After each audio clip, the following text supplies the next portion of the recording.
of my father's house. I have escaped the rubbish very much.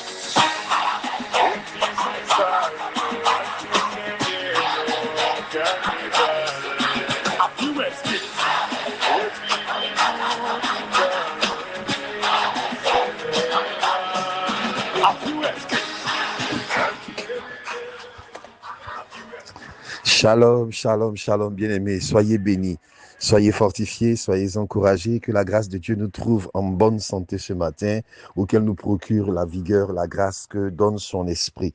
Bienvenue à notre espace de partage de la parole. Bienvenue au pain quotidien. Je suis Dr Franck Adé pour vous servir et j'ai le privilège ce matin de porter l'exhortation. Nous sommes pendant ce mois en train de parler de la grâce de la délivrance. Cette semaine est consacrée à ce thème « Libérer des pouvoirs ténébreux ». Et aujourd'hui, nous parlons des prisons de limitation. Le texte qui va soutenir notre propos est tiré d'Ésaïe 42, 7, qui dit ceci: « Pour ouvrir les yeux des aveugles, pour faire sortir les captifs de prison et de leur cachot ceux qui habitent les ténèbres. » Parole du Seigneur, Amen. J'ai voulu introduire notre propos avec ce cantique de serviteur de Dieu, Lawrence Oyo, qui dit « Je me suis échappé, I have escaped ». Je vous encourage à l'écouter. Il est plein de vie, il est plein de vigueur, il est une proclamation forte de ce que nous n'avons pas à être victimes des, comme on dit en anglais, des patterns, des occurrences de notre lignée, parce que les lignées, n'est-ce pas, peuvent être les cadres dans lesquels on peut expérimenter donc certaines prisons, certaines occurrences cycliques qui peuvent frapper dans le domaine de la maladie, qui peuvent frapper dans le domaine des relations, qui peuvent frapper dans le domaine donc des finances. Nous parlons donc des prisons. Qu'est-ce qu'une prison? Une prison est un espace de confinement, est un espace de limitation, est un espace d'enfermement dans lequel donc un individu qui est sous une sentence, n'est-ce pas, est envoyé, et dans cet espace-là, il est privé donc de sa liberté de mouvement, de sa liberté d'action. Il est vrai que dans nos sociétés modernes, en fonction donc de la pensée que nous avons par rapport à l'univers carcéral, les sociétés peuvent aménager les prisons de sorte à ce que d'une prison à une autre, d'une condamnation à une autre, on puisse expérimenter plus ou moins quelques espaces, n'est-ce pas, de liberté. Je mets ce mot en griffe, où celui qui est en prison peut peut-être poursuivre des études, peut peut-être apprendre à se réinsérer, mais la réalité fondamentale de la prison, c'est que le principe même de la prison, c'est une restriction. C'est une restriction sur sa vie matrimoniale, c'est une restriction sur sa capacité d'aller et de venir, c'est une restriction sur ses finances, c'est une restriction sur tout ce qui touche à sa vie. Donc la prison est un endroit de confinement, est un endroit de restriction. Et il est intéressant que notre thème, n'est-ce pas, insiste en parlant donc de prison de limitation, faisant donc sonner dans ce thème-là par effet d'insistance sur le fait que la prison donc limite. Nous voulons parler donc des prisons et je voudrais développer ce thème autour de 3 axes. Premièrement, qu'est-ce que la prison? Deuxièmement, comment est-ce qu'elle fonctionne? Qui garde la prison? Je parlais donc de la question du geôlier. Et troisièmement, les limitations évidemment qu'elle génère. Et bien évidemment, il faudra parler donc de comment traiter, comment sortir de la prison, parce que c'est la chose la plus importante qui nous rassemble ce matin. Donc, comme je le disais d'entrée de jeu, la prison, c'est la limitation. Maintenant, d'où est-ce qu'elle vient, cette prison, spirituellement? Parce que c'est ce qui nous intéresse. Spirituellement, nous sommes déjà en situation de prison, parce que je le disais, la prison, c'est la conséquence d'une condamnation. Donc, il y a une condamnation, n'est-ce pas, qui pèse sur toute l'humanité, qui est donc la conséquence du péché originel. La Bible déclare que nous avons donc été, le péché a été enfermé dans la chair. Nous sommes enfermés dans la désobéissance. Donc, la première prison, c'est celle de l'enfermement dans la désobéissance. C'est comme si donc la désobéissance devient le domaine dans lequel toute l'humanité est enfermée et que malgré quelquefois les idées, les pensées, la bonne volonté que les uns et les autres pourraient avoir, il y a la réalité de cet enfermement qui nous fait expérimenter rien d'autre que la désobéissance. Les hommes par nature sont enfermés donc dans la désobéissance. Et la désobéissance génère avec elle un ensemble de conséquences qui sont la maladie, qui sont l'échec, qui sont la frustration, qui sont la mort, qui sont le péché, tout ce que nous pouvons donc imaginer.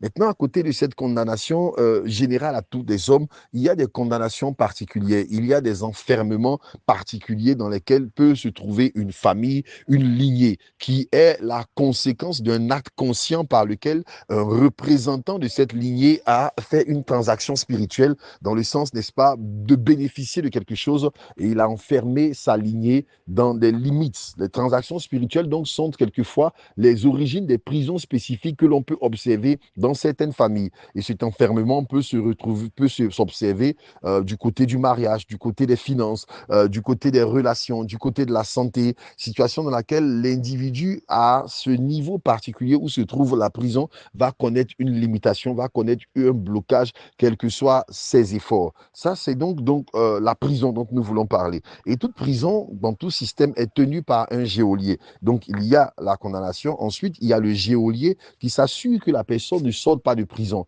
Donc, très souvent, il y aura donc un geôlier. Ce geôlier peut représenter dans une famille la personne qui continue, n'est-ce pas, d'ouvrir la porte à l'influence ténébreuse. On parle de sorciers, on parle de mystiques, on parle de marabouts, on parle de certaines personnes, mais quelquefois, ça peut être donc l'action d'un démon qui est mandaté pour devenir un esprit familier, chargé de maintenir la captivité, chargé de maintenir la limitation, chargé de maintenir le blocage et de détruire tout ce qui pourrait permettre ou arriver de sorte que la personne qui est sous la condamnation ne puisse pas s'échapper. Et comme je le disais en troisième point, quand vous êtes dans une prison spirituelle, vous expérimentez la limitation. La limitation peut frapper tous les domaines de la vie d'une personne, comme pour d'autres personnes, ça peut être un espace en particulier, un domaine en particulier qui connaît la limitation. Alors, comment est-ce que l'on ressort de prison? Parce que c'est ce qui nous intéresse.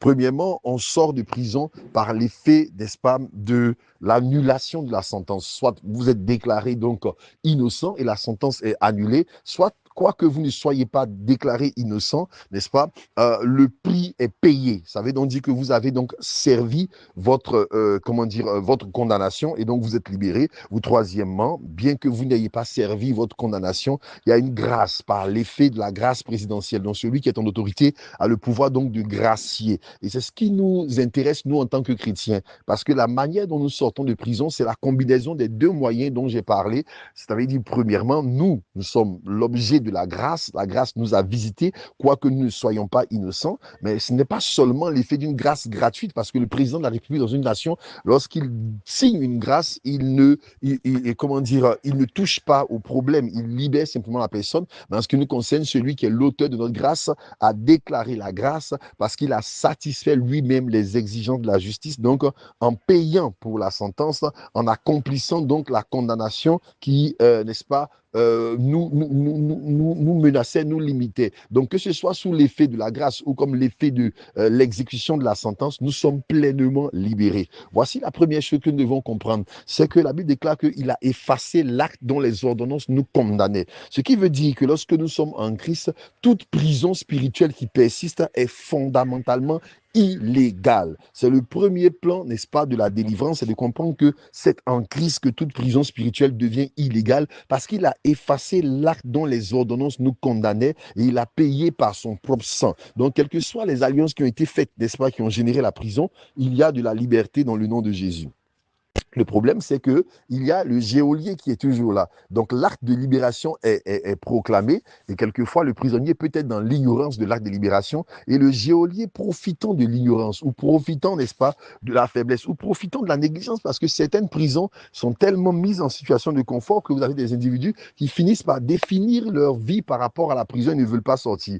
Donc, lorsqu'on arrive à ce point, l'acte est effacé en ce qui concerne donc les questions légales. Il s'agit maintenant aux prisonniers de prendre en charge sa liberté et de confronter le geôlier. C'est à ce moment qu'on parle donc du combat spirituel qui est notre responsabilité de confronter le geôlier dans la mesure où il n'a plus aucune base légale et de commander et d'exiger la délivrance. Je ne sais pas quel territoire de nos vies est sous captivité, que ce soit notre santé, que ce soit une influence, que ce soit une addiction, que ce soit un blocage relationnel, financier, mais l'acte a été effacé et maintenant nous avons pleine autorité pour confronter le geôlier. C'est nous, notre responsabilité qui est impliquée dans ce combat, de confronter le geôlier et d'ordonner qu'il relâche, d'ordonner donc qu'il lâche prise, d'ordonner donc que ces territoires donc soient libérés. Voici la clé, voici le point.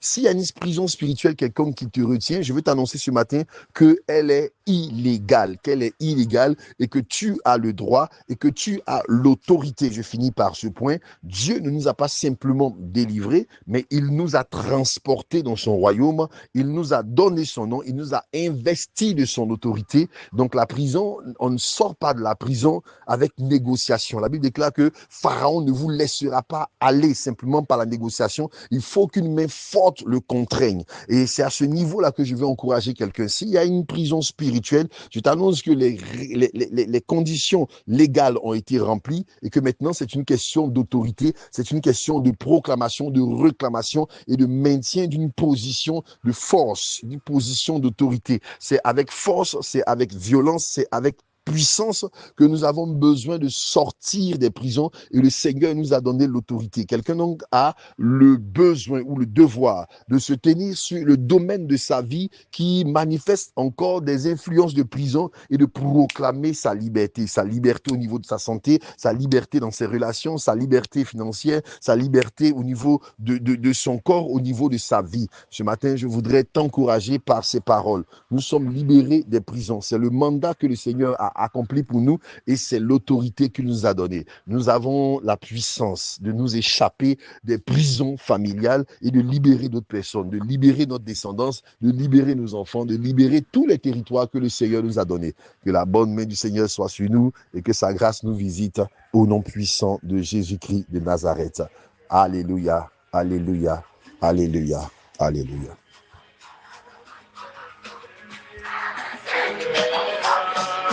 I feel